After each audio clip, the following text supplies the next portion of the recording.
When I was 25 years old, I had a child for the heir of a North Shore old money family. There was never going to be a future between a struggling actress and an heir to North Shore old money. So I left on my own, and I didn't take a thing with me. Until 5 years later, during a break on set. A little boy who looked exactly like Killian Hale appeared right in front of me. My dad is Killian Hale. You're my mom. Yes. He quickly dug into his backpack and pulled out a Ziploc bag. I'll hire you for one day to come to my parent-teacher conference. Please? I don't want your money. His eyes turned red instantly. Grandma said you really like money. I saved up for a really, really long time before I came to find you. The kids at Hargriff all say I'm a kid without a mom. But every time, I have a mom. My mom's a big star. They always call me a liar. You don't want me anymore. But I wasn't lying.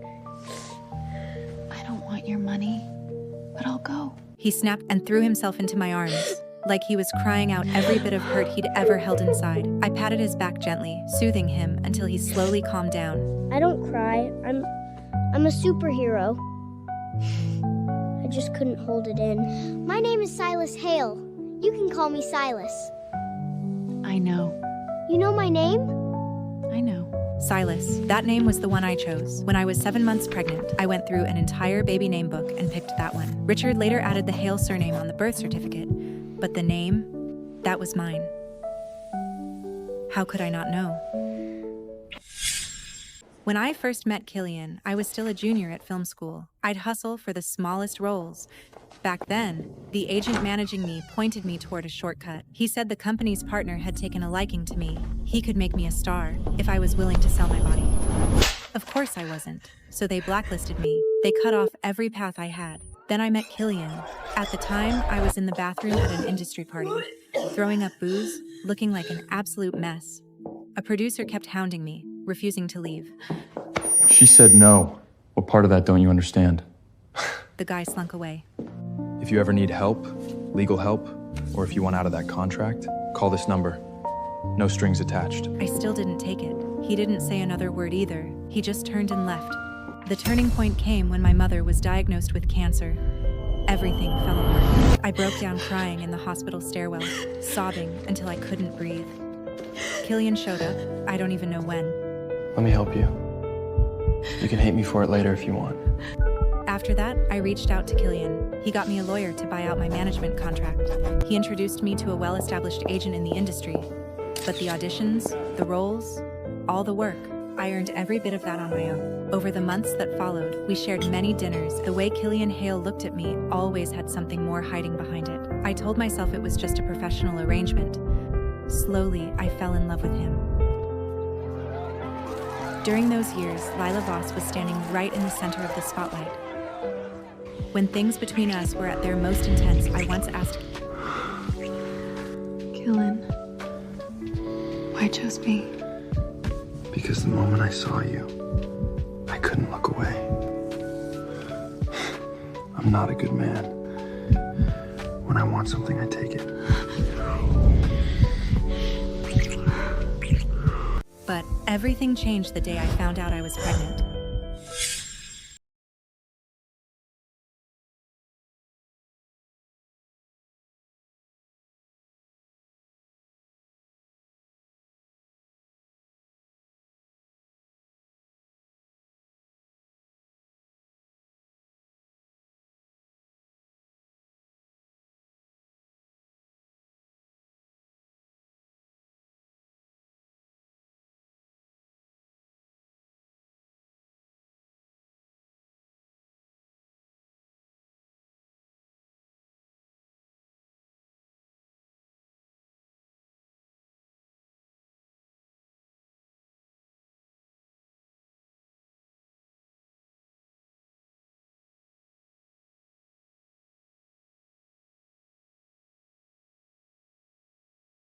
Turns out, early that morning, Silas had strapped on his backpack.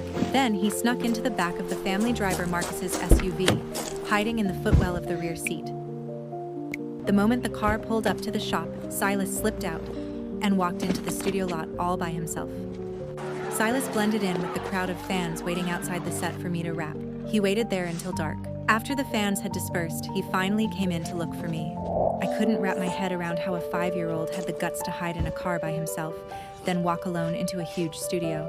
The whole day. I couldn't even imagine how anxious he must have been. What if you'd gotten lost? No way I'd get lost. I used my watch to share my location with May. Plus, I was on a voice call with May the whole way. May is my seatmate at Hargrith. We're best friends. And when I grow up, I'm gonna marry her. Next time you want to find me, just call me. I'll come pick you up. After dinner, I took him to the bathroom. When he saw me following him in, he grabbed at his pants, face turning red. I won't watch you bathe. Can you wash up by yourself? I can. I always take my own baths at home. Good boy. Once I was out of the bathroom, I pulled out my phone and opened a chat I hadn't touched in a long time. Seeing that couldn't careless attitude, my hands were already shaking with anger. So the child meant that little to him. I'd just finished typing a message. Mommy, I'm all done. I deleted the message in the text box and put my phone away. The little boy facing the mirror squinted his eyes, looking perfectly content. All right, time to sleep. I'm gonna go wash up. When I came out after washing up, Silas was hugging the comforter and happily rolling around on the bed. The moment he saw me, he lay back down all proper and patted the spot next to him. I got into bed and pulled him into my arms. His little body was so soft in my arms, but strangely, someone this small made me feel an overwhelming sense of fulfillment and happiness. But in my arms, he was quietly wiping away tears. His tiny hand gripped my pajamas tight, as if he was terrified I'd disappear the very next second. My mind drifted back. I was overjoyed when I told Killian. Killian, I'm pregnant. His brow furrowed tight. Lila, I can't marry you. If you want to keep the baby, keep it. I'll take responsibility. If you don't want it, that's fine too.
you.